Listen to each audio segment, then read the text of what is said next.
स्वामी प्रसाद मौर्य के बाद रविवार देर रात एआईएमआईएम नेता असदुद्दीन ओवैसी मुख्तार के घर वालों से मिलने के लिए उनके घर पहुंचे।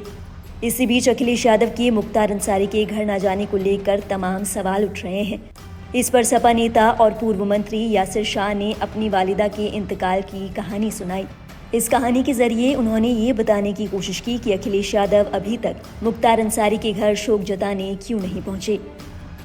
यासिर शाह ने बताया, जिस दिन मुख्तार अंसारी का इंतकाल हुआ, अफजाल अंसारी को सबसे पहले कॉल करने वाले अखिलेश यादव ही थे। यासिर शाह ने ये कहानी अपने सोशल मीडिया हैंडल एक्स पर बताई। उन्होंने लिखा, सुबह 6:35 पर मेरी वालिदा के इंतकाल की खबर मेरे पास आई। मेरा दिमाग इतना सुन्न था कि मेरी समझ में नहीं आ रहा था कि मैं करूं तो क्या करूं। फिर भी 2-3 लोगों को फ़ोन करके बताना ज़रूरी था, तो मेरी बीवी ने बता दिया। 7:04 पर मैंने अखिलेश जी को मैसेज किया और 7:05 पर अखिलेश जी का फ़ोन आ गया। पूछा कितने बजे आना है मिट्टी में, तो मैंने कहा कि आपको थोड़ी देर में बताता हूँ।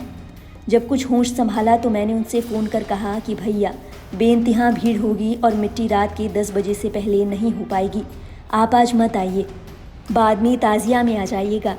अखिलेश जी 22 फरवरी को मेरे घर आए, वो भी मुझसे पूछ कर कि क्या ये दिन ठीक रहेगा आने के लिए।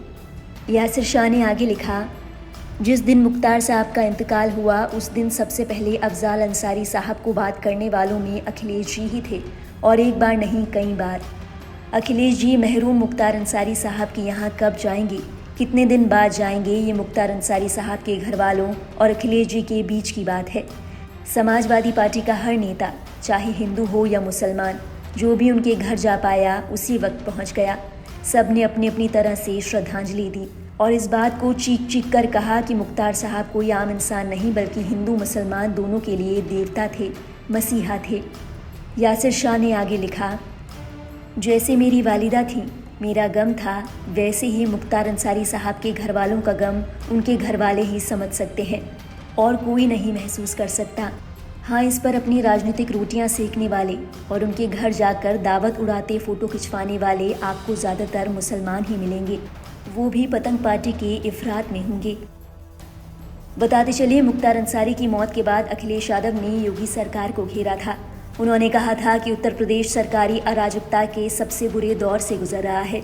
ये यूपी में कानून व्यवस्था का शून्यकाल है। ऐसी सरकार को बने रहने का कोई हक नहीं है।